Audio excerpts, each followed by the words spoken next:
Hello everyone, welcome back to our channel. ఈ సంక్రాంతికి కొంచెం డిఫరెంట్గా సగ్గుబియ్యం అండ్ అలాగే మినపగుండ్లు యూస్ చేసుకొని చక్కెరల్ని చేసుకోండి. చాలా నచ్చుతాయి అనుకుంటున్నాను మీకు కూడా. ఒక కడాయిలో 3/4 గ్లాస్ అన్ని మినపగుండ్లు వేసుకొని ఫ్రై చేసుకోవాలి. ఇవి మంచిగా ఫ్రై అయిన తర్వాత దీంట్లోకి ఒక 1/4 గ్లాస్ అన్ని సగ్గుబియ్యం వేసుకొని ఇవి కూడా డ్రై రోస్ట్ చేసేసుకోవాలి.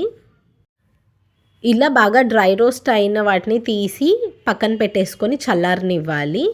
ఈలోపు ఒక కడాయిలో ఆయిల్ తీసుకొని హీట్ అవ్వడానికి పెట్టేసుకోవాలి. హీట్ అయ్యేలోపు ఇక్కడ మనకి మినపగుండ్లు సగ్గుబియ్యం చల్లారిపోయినవి కదా, ఇవి మిక్సీ వేసేసుకొని పౌడర్ చేసి పక్కన పెట్టుకోవాలి. ఇప్పుడు ఒక మిక్సింగ్ బౌల్ తీసుకొని దానిలోకి జల్లించేది పెట్టుకొని ఒక 2 గ్లాసెస్ ఆఫ్ బియ్యం పిండి, పొడి బియ్యం పిండి వేసేసుకొని జల్లించుకోవాలి. 2 గ్లాసెస్ ఆఫ్ బియ్యం పిండికి మనం ముందుగా మిక్సీ పట్టించుకున్న ఒక గ్లాస్ సగ్గుబియ్యం అండ్ అలాగే మినపగుండ్లు పౌడర్ ఉంది కదా, అది కూడా వేసి జల్లించుకోవాలి.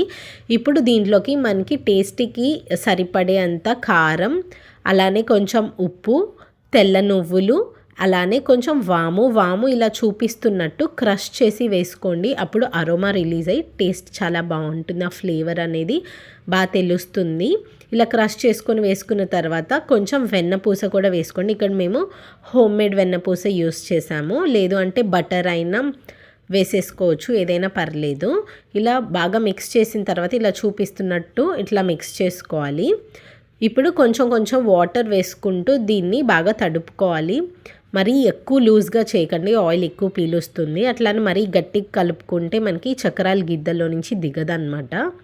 కన్సిస్టెన్సీ కొంచెంగా వాటర్ వేసుకుంటూ మంచిగా కలుపుకొని ఇలా చూపిస్తున్నట్టు ఈ కన్సిస్టెన్సీ వచ్చే వరకు బాగా కలుపుకోవాలి.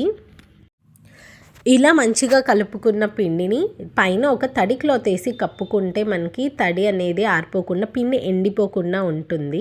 ఇలా చూపిస్తున్నట్టు కొంచెం పిండి తీసుకొని ఇలా ఈ షేప్లో చేసేసుకోండి. మనకి చక్రాల గిద్దల్లోకి వేసుకోవడానికి ఈజీగా ఉంటుంది. ఇప్పుడు చక్రాల గిద్దకి లోపల కొంచెం ఆయిల్ని ఇట్లా గ్రీస్ చేసేసుకుంటే మనకి చక్రాలు అనేవి మంచిగా దిగుతాయి అన్నమాట. ఇట్లా క్లోజ్ చేసేసుకొని లిడ్ని వేడిగా ఉన్న నూనెలో చక్రాల్ని ఒత్తుకోవడమే. ఇలా కొంచెం ఫస్ట్ ఒకసారి వేసి చూడండి, మంచిగా పైకి తేలింది అంటే మనకి నూనె కాగినట్టే. ఇంకా చక్రాల గిద్దలతో జాగ్రత్తగా ఈ వేడి నూనెలో వేసేసుకొని మనకి చక్రాలు ఒత్తుకోవటమే. నూనె మరీ పైకి వచ్చే వరకు అట్లా వేసుకోకండి, ఇట్లా చూపిస్తున్నట్టు పొంగిపోతాయి అన్నమాట చక్రాల్లో వేసినప్పుడు. సో కొంచెం కేర్ఫుల్గా సెకండ్ సైడ్ని కూడా టర్న్ చేసుకొని మంచి క్రిస్పీ వచ్చే వరకు ఫ్రై చేసుకోండి. Thank you so much guys for watching this video. Please like, share, comment and subscribe to our channel. Bye.